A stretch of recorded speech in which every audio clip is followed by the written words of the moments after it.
If you are plowing an open or low side rail bridge, one that is open or low enough to allow the snow to go through or over, and if there is not another roadway or railroad below, then you will plow it much the same as a road, moving the snow to the right, over or through the bridge barrier.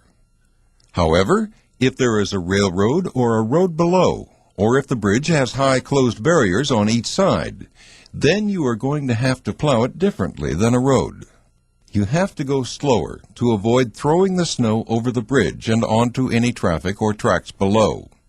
And instead of moving the snow to the right, set the plow straight or nearly straight and move the snow to the end of the bridge. That way, you don't end up with snow piled along the barrier. That's important, because if the snow builds up along the barrier, it can form a ramp, and a vehicle could go up over the barrier and off the bridge. So, for bridges with high closed barriers, plow straight and slow. On super elevated bridges, always move as much snow as possible to the low side of the bridge.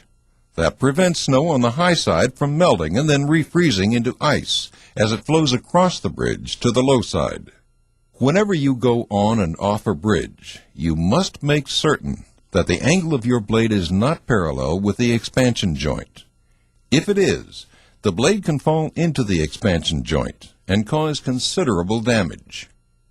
Also, be especially careful when plowing truss or pony truss bridges. Hitting a truss with a plow can also cause damage. As you already know or will quickly become aware of, bridge decks tend to ice up before the roadway, so use caution whenever plowing a bridge.